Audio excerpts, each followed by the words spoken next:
మీలోని ఎంతమంది సంవత్సరం తెలుసు? బైబిల్ గ్రంథంలో సంవత్సరం ఎంతమంది తెలుసు? Okay, thank you. మీలోని ఎంతమందికి యోసేపు తెలుసు? తెలుసా? ఒక్కసారి మోటివేషన్ అందరూ ప్రారంభం చేసుకొని స్టార్ట్ చేసుకున్నాం. ఒకే 2 నిమిషాలు ఎవరైనా చేస్తారు? ఒకే 2 నిమిషాలు.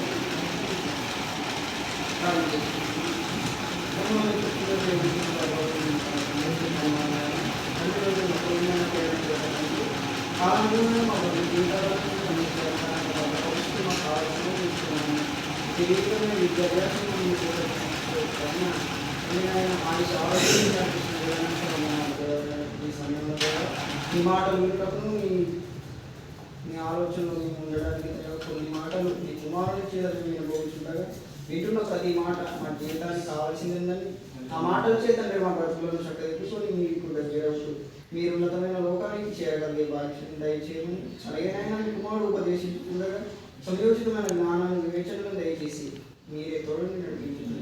ఈ యొక్క చిన్ని కార్యక్రమాన్ని ప్రారంభం నుంచి చివరి వరకు మీరే తోడని నడిపించమని కోరుతూ చిన్న ప్రార్థన ప్రభువైన చేసిన నామమున మీరే సమర్పిస్తున్నాం తండ్రి. ఆమేన్.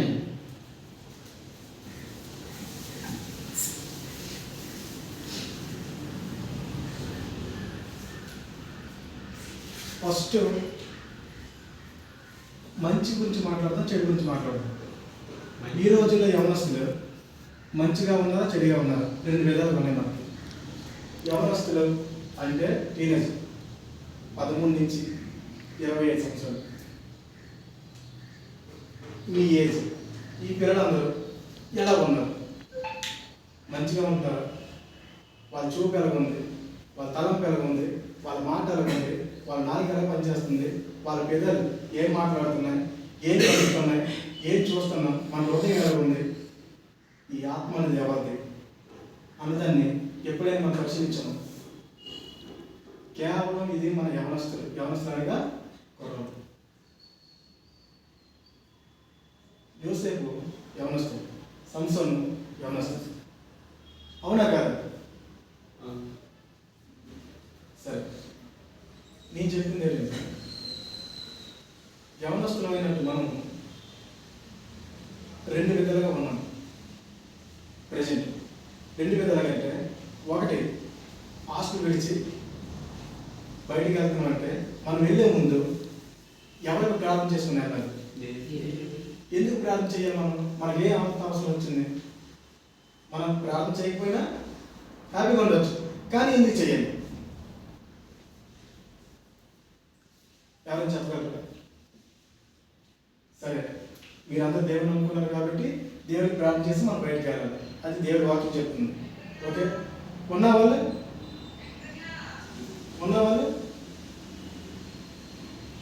హిందువులు ఉన్నారు, వాళ్ళు ప్రేయర్ చేసుకోవట్లేదు, అయినా హ్యాపీగా అంతా హ్యాపీగా వస్తారు. అవునా కాదు? అలాంటప్పుడు వాళ్ళకేం జరగలేదు కదా, మనం హ్యాపీగా వెళ్ళొచ్చు కదా అని మనం అనుకుంటాం. అవునా కదా?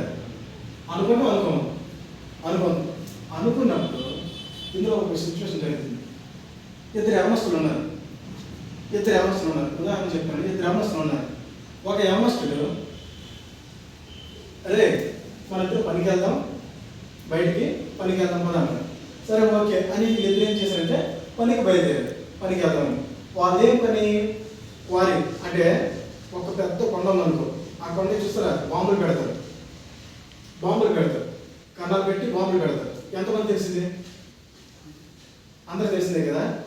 వీళ్ళిద్దరు ఏమనుకున్నారంటే ఇంటికాడి నుంచి బయలుదేరే ముందు, అరే మన ఇద్దరు పనికి వెళ్తున్నాం కదా, వెళ్ళిపోతాం పదని ఒకడు అంటాడు. లేదా నేను పనికి వెళ్ళే ముందు నా దేవుడికి ప్రార్థన చేస్తే నా ఇంట్లో నుంచి బయటికి వెళ్తాను. ఒరే ఏట్రా, నువ్వు ఎప్పుడు ప్రార్థన అంటావు, నువ్వు ప్రార్థన చేయకపోతే చూస్తావు, నేను ప్రార్థన చేయలేదు కానీ హ్యాపీగా ఉన్నాను కదా అని ఒకడు అంటాడు. అలా కాదు, మా అమ్మ, మా నాన్న, మా సేవకులు నాకు నేర్పించింది, నేను ఎప్పుడైనా బయటికి వెళ్ళినప్పుడు ప్రార్థన చేసే వెళ్ళాలి. నెక్స్ట్ ఒక ఎగ్జామ్ వచ్చినప్పుడు ప్రార్థన చేసుకొని నేను రాయాలి. నెక్స్ట్ నా తల్లిదండ్రులను బాధ పెట్టకుండా నాలో నేను దేవునికి అడగాలి. ఏమని అడగాలి? ప్రభువా, నా ఇంట్లో పరిస్థితి నేను అర్థం చేసుకున్నట్టు నాకు సహాయం దయచేయండి. ఓకే, ప్రతి విషయానికి. ఇందాక నాకు ఎవరో ఒకరు అన్నారా, ఏం అబ్బాయి సాగర్ అన్న, నువ్వు జ్యూస్ తాగుతున్నావు, జ్యూస్ తాగినప్పుడు కూడా ప్రార్థన చేస్తావా? ఆ జ్యూస్ మనకు ఎవరు ఇచ్చారండి?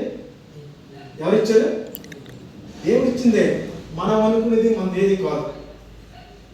ప్రతి ఒక్కటి ఆయన చేసింది, ఆయన సృష్టించింది, ఆయన ఇచ్చింది.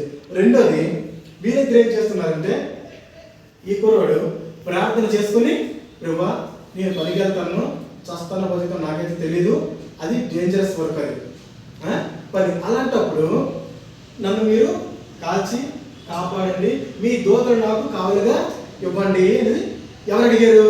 అందులో ఒక అబ్బాయి అడిగాడు. ఓకే, దేవుడు ఆలకించాడు. దేవుడు ఆ అబ్బాయి వెంట ఒక దూతను పంపించాడు. సరే, ఆ దూత వెళ్తుంది, ఆ బాబు వెళ్తున్నాడు, వెళ్ళిపోతున్నాడు, ఇద్దరు పనికి వెళ్ళిపోయాడు. పనిలోకి వెళ్ళి బాంబులు అంటే మిషన్ గనతోని పెట్టి బాంబులు పెట్టి ఫిట్ చేసి కిందకి వచ్చేసారు. కిందకి వచ్చేసరికి అందరూ ఒక వ్యక్తి ఏం చేశారంటే, పక్కన బాంబులు చుట్టూ ఉంటుంది అన్నమాట, అది వేద్దామని ఒక ఆయన బయలుదేరుతాడు. బయలుదేరుతుంటే వీళ్ళిద్దరు ఏం చేస్తున్నారు? సరే, వర్క్ అయిపోయింది కదా, 1 గంట అయిపోతుంది, మధ్యాహ్నం లంచ్ భోజనం చేద్దామని ఇద్దరు దిగిపోయారు కిందకి. అక్కడి నుంచి కొండ మీద నుంచి కింద దిగారు. కింద దిగి ఇద్దరు కూర్చున్నారు.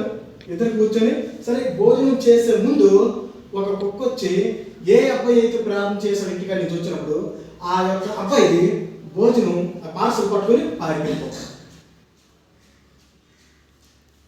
ఏం చేసింది? నాకు సమాధానం చెప్పాలి. ఎందుకంటే యవనస్తులు దేవుడి చేతులు బాణం వంటి వారు. వాళ్ళు ప్రతి ఒక్క చోట, మన ఏజెన్సీలో ఉన్నాం కదా, మనం ఎవరు పట్టించుకోవడం కదా అనుకోకూడదు. మీరు కూడా ఎక్కడికి వెళ్ళండి, సువార్త బాణం వంటి వారు అంటే ఏంటి? బాణం వంటి వారు అంటే ఏంటి? గట్టిగా ఉన్నాం ఒకటి. రెండోది, మనం ఎక్కడికి వెళ్ళాలి? ఎవరి మధ్యలోకి వెళ్ళాలి? బాణము ఎవరిని చూడదు. ఒక్కసారి గురించి చదివామంటే స్ట్రైట్ వెళ్ళిపోవడమే. అవునా కాదా? యవనస్తులు సేమ్ అంతే. ఒక్కసారి ఎవరిని పట్టించుకోడు. సువార్త చెయ్యాలని నిర్ణయించుకోండి అంటే వెళ్ళిపోతాడు అంతే. స్టెఫన్ ఆయన ఏం చేసింది సార్? ఎవరు వచ్చినా పట్టించుకోలేదు. ఎవరో మొత్తం జనాభా మధ్యలోకి వెళ్ళిపోయి దేవుడు గొప్పవాడు అని చెప్పాడు. చెప్పినంత మాత్రాన ఆయన దేవుడు సువార్త చేసినప్పటికీ ఆయన ఏం చేశారు? స్టెఫన్ని రాళ్ళతో కొట్టి చంపేశారు. మీరు అనుకోవచ్చు, మమ్మల్ని ఎవరు కొట్టేస్తారా? నేనైతే ఒకటే నిర్ణయం తీసుకున్నాను, నన్ను ఎవరు కొట్టినా, నన్ను ఎవరు చంపినా ఎవరు కొరకు? ఆమె నా నిర్ణయం అది. ఎందుకంటే మనల్ని సృష్టించింది దేవుడు, మనల్ని పుట్టించింది దేవుడు. నీ తల్లిదండ్రులైనా నీ అన్నదమ్ములైనా నేను ఒకరోజు వదిలేవచ్చు, కానీ మన దేవుడు మనల్ని ఎప్పుడు విడిచిపెట్టదు. ఆమె అయితే నేను చెప్పింది ఏంటంటే, ఈ ఇద్దరి దగ్గర ఆ ఉన్న ఆ పార్సల్ పట్టుకొని కుక్క పారిపోయేసరికి ఈ పక్కన చూసావా, రే నువ్వు ప్రార్థన చేసినా నీ ఆ కుక్క వచ్చి నీ పార్సల్ పట్టుకొని వెళ్ళిపోయింది, నా పార్సల్ మాత్రం ఎక్కడే ఉందని నవ్వుతున్నాడు, హేళన చేస్తాడు, గేలి చేస్తాడు. అర్థమవుతుంది నేను చెప్పింది? ఎంతమందికి అర్థం అవ్వాలి చేయొద్దండి? నేను చెప్పిన మెసేజ్ ఎంతమందికి అర్థం అవ్వట్లేదు? అందరికి అర్థమవుతుంది కదా? తమ్ముళ్ళు అందరికి అర్థమవుతుందా? అయితే ఎప్పుడైతే పట్టుకెళ్ళిపోయిందో వీడు గేలి చేయడం మొదలు పెట్టాడు. ఎప్పుడైతే గేలి చేస్తాడో అయ్యో కుక్క పట్టుకెళ్ళిపోతుందని చెప్పి ఈ కుర్రాడు ఏం చేశాడు? కుక్క వెనక పరిగెట్టడం మొదలు పెట్టాడు. పారిపోతాడు ఈ కుక్క వెనక. పారిపోతాడు వెళ్ళేసరికి వీళ్ళిద్దరు ఎప్పుడైతే బాంబులు ఫిట్ చేస్తారో చూసావా, వేరే వ్యక్తి వచ్చి వీళ్ళిద్దరికి ఆ స్విచ్ కానీ ఆన్ చేస్తే బాంబులు పేలిపోతాయి. వీళ్ళు స్విచ్ ఆన్ చేయమని చెప్పలేదు. ఇతను ఏం చేశాడు? అలా ఆన్ చేస్తారు కదా అని చెప్పేసి స్విచ్ చేసి బటన్ నొక్కేశాడు. బటన్ నొక్కితే ఏమైనా ఉంటాయండి? ఏమైనా ఉంటాయా? మొత్తం పేలిపోయి అందులో ఇంత బండరాయి వచ్చి పేలిపోయి ఆ మొక్క వచ్చి అతను తగిలేసింది. ఎవరికి? స్విచ్ ఆన్ చేసినాడు కాదమ్మా. ఎవరైతే ప్రార్థన చేయకుండా గేలి చేసి కూర్చోడు చూసావా, అతన్ని వచ్చి కొట్టిపడేసింది. కొట్టిపడిన అతను మొక్క మొత్తం చిత్తి అయిపోయి పడిపోయాడు. అలా స్పాట్లో చనిపోయాడు. అప్పుడు అనుకున్నాడు కుర్రాడు, అయ్యో నా తండ్రి, నా పార్సల్ నువ్వు పట్టుకెళ్ళావు, నీ వెనక నేను వచ్చాను, నన్ను సేవ్ చేస్తావు. హల్లెలూయా. ఎవరిని సేవ్ చేశాడు దేవుడు? ఒకటి, నువ్వు ఎప్పుడైనా సరే ప్రార్థన చేయకుండా బయటికి మాత్రం వెళ్ళొద్దు. ఏ రోజు ఏ క్షణం మనది కాదు. మనం బయటికి వెళ్తాం అంటే ఎన్ని సేవలు చూస్తున్నాం, ఎన్ని యాక్షన్ చూస్తాం. కానీ యవనస్తులు మాత్రం ఒకటి. రెండోది, కాలేజ్ విషయానికి వద్దాం. కాలేజ్ విషయానికి వద్దాం. కాలేజీలో చాలా మంది అమ్మాయిలు ఉంటారు, అవునా కాదు? ఫస్ట్ దేవుడిని చెప్పాను, విశ్వాసం. దేవుడి యొక్క మనం ఏముంచాలి? విశ్వాసం ఉంచాలి. ఈ కుర్రాడు ఏముంచాడు? ప్రభువా నీ దేవదూతలు నన్ను కావలిగా పంపించని అడిగాడు. పంపించాడే లేదా? అలాగ పరిగెత్తి పారిపోయాడు కాబట్టి ఈరోజు, అవునా కాదా? రెండోది, ఈ రెండింటితో లాస్ట్ ఫైనల్ ఆగాడు. లేదన్నా కంటిన్యూ చేయండి, మనకు 2 నిమిషాలు పెంచుతాం. లేదన్నా ఆగదు అంటే ఆగదు. Okay, next. కాలేజీకి వెళ్తున్నాం, మనం కాలేజీకి వెళ్తున్నాం. కానీ ఒక అమ్మాయి ఉంది. ఆ అమ్మాయి నన్నే చూస్తుందని నువ్వు అనుకుంటావు, అనుకోవచ్చు. నన్నే చూస్తుందని మీరు అనుకోవచ్చు. కానీ ఆ అమ్మాయి నువ్వు చూసినప్పుడు నీకు చూస్తుంది, వేరే వాడు చూసినప్పుడు వేరే వాడు చూస్తుంది. అవునా కాదు? ఇది ఫ్రాంక్ కాదు, ఇది నిజం, సత్యం.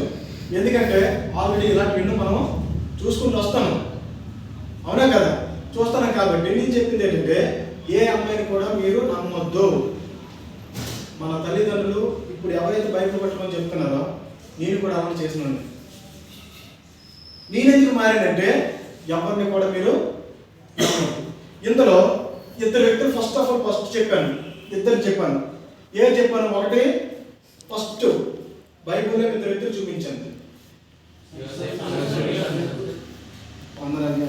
అందరికి మైండ్లో ఉంది. యోసేపు, సంసోను.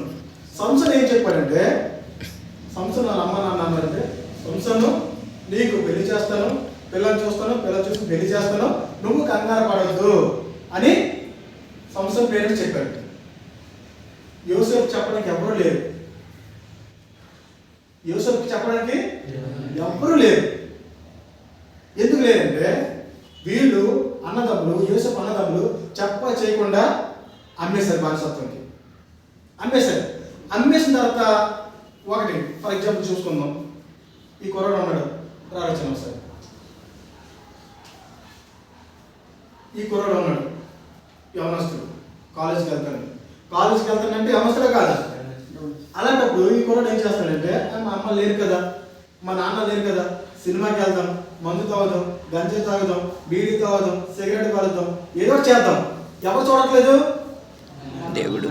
వీళ్ళ అమ్మ నాన్న చూడట్లేదు. అంటే ఫ్రీ బర్త్డే కదా, అంటే ఈయన ఎవరు పట్టించుకోవట్లేదు. కుర్రాడిని ఎవరు పట్టించుకోలేదు. వీళ్ళ ఇష్టమే. ఇంటికి వెళ్తే కదా అమ్మ నాన్న పట్టించుకుంటారు. ఇంటికి వెళ్తే కదా అమ్మ నాన్న చూసి దెబ్బడతారు. ఎందుకు సిగరెట్ కాలుస్తున్నాము అని తిడతారా? తిట్టారు. కాబట్టి ఈడేమనుకున్నాడంటే, నన్ను చూసేవాడు ఎవడు లేడు అని ఎవరు అనుకుంటున్నారు? కుర్రాడు అనుకుంటున్నాడు. కానీ సంస్థలు కూర్చొని సంస్థలు ఏం చేశాడు తెలుసా? అదే పరిస్థితి.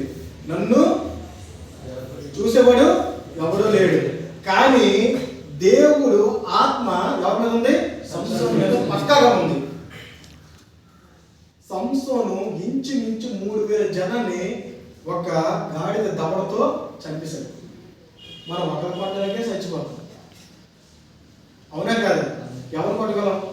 ఎవరిని కొట్టలేదు. ఒకరు కొట్టాలని తిరిగి కొడతారు మనల్ని, కన్ఫర్మ్గా కొడతారు. కానీ దేవుడు ఆత్మ ఎవరితో ఉంది? సంసోను బలంతో కొట్టలే. సంసోను చాలా బలవంతుడు, హైట్ పర్సన్, మంచి బెల్లరు. కానీ కొట్టగలేడా? కొట్టలేడు. ఎవరి ఆత్మ ఉంది ఆయనలో? దేవుడి ఆత్మ ఆయన పనిచేస్తుంది. ప్రభువా నీ చిత్తం అయితే ఫిలిష్తీయులందరినీ చంపివేయన్నాడు. ఎవరిని? ఫిలిష్తీయులందరినీ చంపివేయన్నాడు. ఫిలిష్తీయులు వచ్చారు కాదు.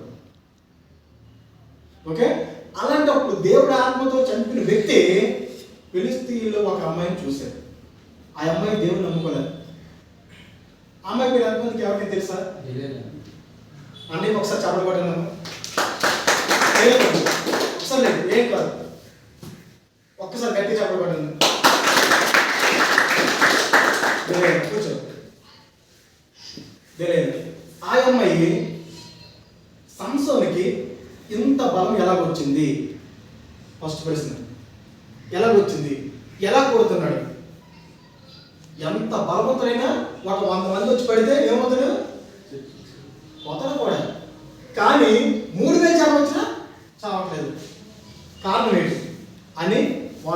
చేశాడంటే, దెలీలా నువ్వేం చేస్తావో నాకు తెలియదు, సంసోను బలవంతం ఎక్కడుందో కనుక్కొని నాకు చెప్పాను, చెప్తే నీకు ఎంత అమౌంట్ ఇస్తాను. డబ్బు, అవునా? డబ్బు చూపించాడు. డబ్బు చూపించేసరికి దెలీలా ఏం చేసింది? ఓకే, ఇక గేల వేయడం మొదలు పెట్టింది. ఎవరికి? చేపకి. చేప అక్కడ ఎవరు? సంసోను. గేలం ఎవరు వేశారు? దెలీలా వేసింది. సరే, ఓకే, వేసేటప్పటికి మనోడు ఏం చేశాడు?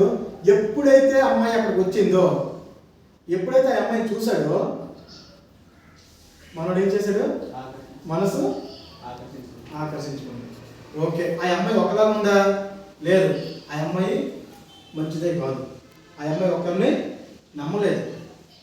అయితే సంసోను నమ్మనే బాగుంది, నమ్మలేదు. వీళ్ళ మాటలు వింటుంది, వాళ్ళ మాటలు వింటుంది, సంసోను మాటలు వింటుంది. లాస్ట్కి సంసోను ఏం చేశాడు తెలుసా? దేవుడు చెప్పాడు, ఎప్పుడైనా సరే నీ తల మీద ఈ తలంటికలు మాత్రము కత్తిరించకూడదని చెప్పాడు. ఏం చెప్పాడు? మంగళ కత్తి మాత్రం తల మీద పడకూడదు అని చెప్పాడు.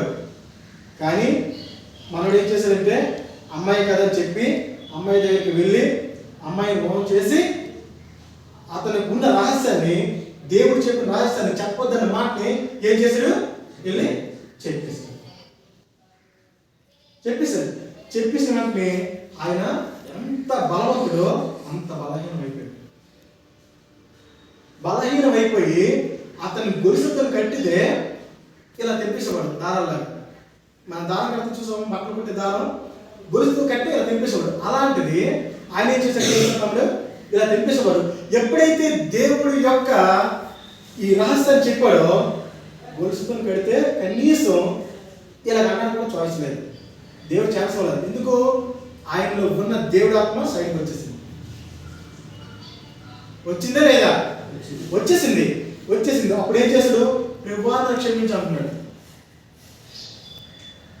అప్పుడు వాళ్ళు తీసుకెళ్ళి బంధించి కడుపులో 2 కళ్ళు కూడా తీసి పారేస్తారు. ఎవరికి? సంసోనుకి 2 కళ్ళు తీసి పారేస్తారు. ఒకటి యవనస్తుడు ఎలా ఉండాలి? ఒకటి ఫస్ట్ ఏం తెలుసుకున్నాం? చెడు. ఓకే, రెండోది మంచి గురించి తెలుసుకున్నాం. యోసేపు ఉన్నాడు. యోసేపు ఏం చేశాడు? ఏం చేశాడు? Praise the lord. పాపం నుండి పారిపోయాడు. ఎలా పారిపోయాడు? సంసోనుకి దేవుడి ఆత్మ ఉంది, యోసేపుకి దేవుడి ఆత్మ ఉంది. సంసోను పారిపోవచ్చు కదా. కానీ మనస్తత్వాలు వేరే, హృదయం వేరే. అవునా కదా? నీ మనసు ఆ అబ్బాయి ఉండదు, అబ్బాయి మనసు ఆ అబ్బాయి ఉండదు, ఆ అబ్బాయి మనసు ఆ అబ్బాయి ఉండదు. అవునా కదా? అలాంటప్పుడు మనం ఏం చేయాలంటే, అందరినీ ఏకరీతిగా ఉండాలి అంటే తండ్రి, కుమార, పరిశుద్ధాత్మ అనేవాడు ఒక్కరే. అవునా కదా? అలాగా ఆయన ఒక్కడిగా ఉన్నప్పుడు మనం ఎందుకు ఒకటే ఉండలేము? అది దేంతో సాధ్యం? ఒకటిగా ఉండాలంటే దేంతో సాధ్యం? ప్రార్థన. నీకు ఎప్పుడైనా సరే ప్రార్థన కాపాడుతుంది తప్ప నీ తల్లిదండ్రులు కానీ, నీ అన్నదమ్ములు కానీ, నీ అక్కచెల్లెలు కానీ, పెద్దమ్మ, పిన్ని, వీళ్ళందరూ నా దృష్టిలో వేస్ట్. మీ అమ్మని, మా అమ్మని, మీ నాన్నని, వీళ్ళని అందరినీ సృష్టించబడి ఎవరు? దేవుడే. మరి ఆయన మనం సృష్టించిన దేవుడిని మనం అడగాలి, ప్రభువా నాకు ఈ సమస్య ఉంది. మొన్న ఒక అబ్బాయి ఏం చేశాడంటే, ఒక అబ్బాయి లవ్ చేసి, ఇందాక ఎవరికి చెప్పాను? సాగర్ గారికి చెప్పాను. లవ్ చేసి ఇక్కడ కొత్త రైల్వే స్టేషన్ ఉంది కదా, బ్రిడ్జి ముందునే వెళ్ళి దూకిస్తారు. ట్రైన్ వస్తుంది. మొన్న రీసెంట్గా 2 months అవుతుంది. ఎవరు చెప్పారు? బలవంతం చావచ్చా? దేవుడు యాక్సెప్ట్ చేస్తాడా? చేయడు. కానీ దేవుడికి ఇష్టం లేదు చేస్తే సంవత్సరం పరిస్థితి జరుగుతుంది. యోసేపు ఏం చేస్తాడు? ప్రభువా నా అన్నదమ్ములను బానిసత్వం కమ్మేశాడు. ఓకే, ఒకటి. రెండోది, ఎక్కడి నుంచి వెళ్ళి ఎక్కడికి వెళ్ళాడు? ఐగుప్తు దేశానికి వెళ్ళిపోయాడు. ఐగుప్తు దేశంలో ఒకరు కొనుక్కున్నారని. ఎవరు కొనుక్కున్నారు? ఫరో రాజు కొనుక్కొని బానిసత్వంగా వాడుకుంటే ఇతని పని బాగా ఆయనకి నచ్చి ఇతను ఏం చేస్తాడంటే, అయ్యో ప్రభువా నాకు నా తల్లిదండ్రులు కానీ, నా అన్నదమ్ములు కానీ ఎవరూ లేరు, నీవే నాకు తల్లిదండ్రులు ఇవ్వవచ్చు. ప్రార్థన చేస్తున్నాడు. ఓకే, ప్రార్థన చేస్తున్నాడు. ఈ ప్రార్థన చేసినప్పుడు ఎవరు వింటున్నారు? దేవుడు వింటున్నాడా లేదా? విన్నాడు. విని ఎదుట ఈయన ఎలా కనిపించాడంటే వీడు ఈ ఖైదీలందరిలో నమ్మకస్తుడు అని ఒక్క నిలిచబడ్డాడు. వాళ్ళు ఎవరు? సంసోను. ఇప్పుడు మనందరం ఖైదీలు. మనందరిలో ఎవరు మంచోడు అంటే ఆ దొంగతనం మానేసి, ఫర్ ఎగ్జాంపుల్ చెప్తాను ఉదాహరణకి, వీళ్ళందరూ దొంగతనం చేశారు. అయితే ఈ కుర్రాడు ఏమన్నాడంటే, అన్న నేను ఈ రోజు నుంచి దొంగతనం మానేస్తున్నాను అని ఏం చేశాడు? పశ్చాత్తాపడి క్షమాపణ అడిగితే ఆ జైలర్కి ఎలా ఉంటుంది? ఓన్లే దొంగతనం చేయనన్నాడు కదా, ఈసారి నేను వీడిని లీడర్గా ఉంచుతాను, ఎవరు కూడా అలర్ట్ చేయకుండా శుభ్రంగా చూసుకోవాలి బాబు అని. ఓకే, అలాగా సంసోన్ని వీళ్ళందరూ వచ్చి ఫస్ట్ లీడర్ చేశాడు. లీడర్ చేస్తే సాతాను ఏమవుతుంటే సార్, వీడు ఎక్కడి నుంచో వచ్చాడు, దేవుడి గురించి ప్రార్థన చేస్తున్నాడు, వీడిని